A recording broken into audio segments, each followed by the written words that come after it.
Hey there, subs and visitors. I want to talk about the Charlie Kirk incident. And it was this afternoon when I got home. I saw a meme that was made by somebody on Facebook, and it showed the ring on his finger that seemed to have moved. And if it wasn't for that, I probably wouldn't have done this video. But I had to have a look further into why the ring appeared to move from his ring finger to his pinky finger. And the video footage that was taken and posted online is extremely graphic. And when I was trying to slow down the footage to see if it was an optical illusion that the ring had moved from his ring finger to his pinky finger, I noticed that it disappears completely.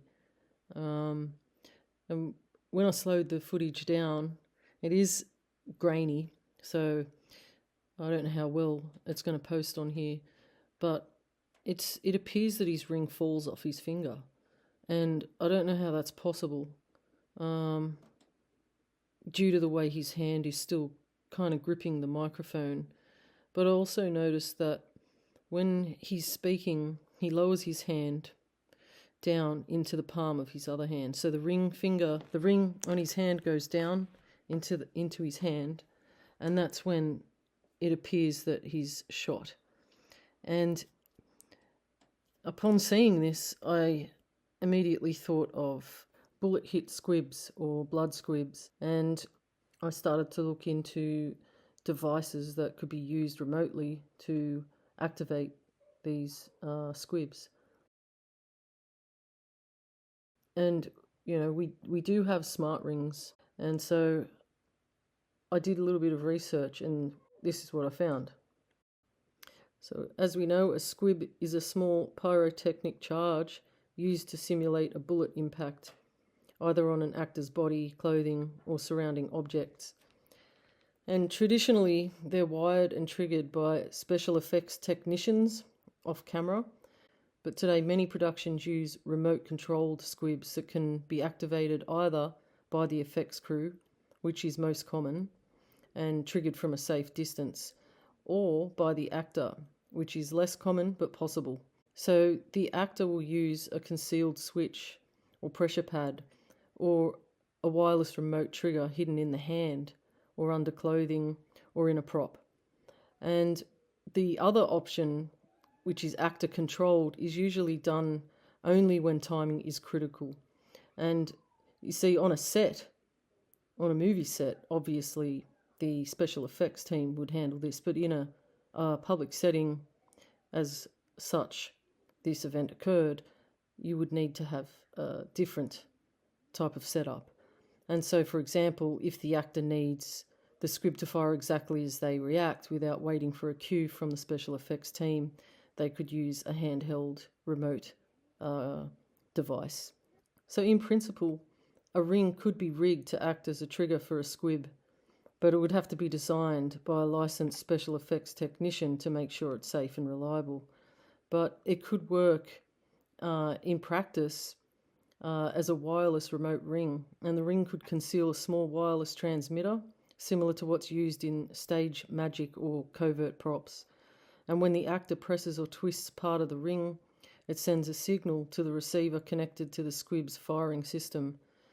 And looking at this footage here, it appears that something comes upward from underneath his shirt, and there's like a bright flash that comes up from underneath his shirt right there. And to me, that doesn't look like something that's come from a distance and flown across a pathway, but I wasn't there, so I'm just going off what I'm seeing in the video footage, and it does look strange to me.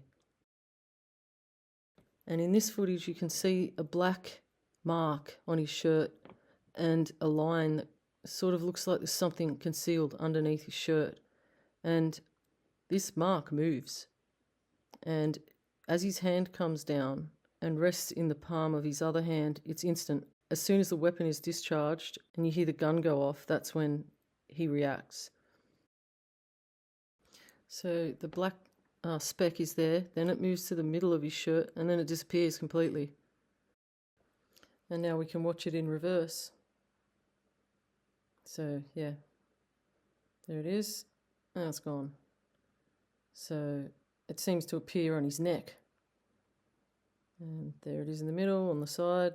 And yeah, so it's just very odd. There's even the possibility that something could have been wired up into his microphone, and I guess we'll never really know. And there's also the possibility that he was actually shot.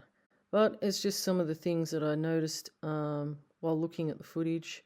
And it was the ring on the ring finger that seemed to appear on the pinky finger that had me looking into this. And as I said, it appears to fall off his finger. It's just all very strange to me. And then there's this footage of a separate event, and he seems to look at his ring and touch his ear, and yeah, it's just weird. One thing I can say in support of the belief that he was shot is that to set up a heavy blood loss rig like that would require a fair amount of blood. There was a lot of blood and a small hole in which that blood exited. So either way, it's a highly traumatic event for those who were present. And I think it's going to have a profound effect on the collective and polarize the people even further. As it's said, never let a good opportunity go to waste. This is just another one of those things that is going to further polarize the people. So I have not drawn any conclusion as to the events that took place there, but I'd be interested to know what other people think and if they've found anything else that seems out of place. So if you've got anything you'd like to share, you can leave it in the comments section. And before I go, also this occurred 88 days exactly after Trump's birthday, and of course one day before September 11. So yeah, interesting stuff. But anyway, thanks for watching, and I'm going to leave it there. So I hope you have a good day or night wherever you are, and I hope to catch you on my next video. Bye for now.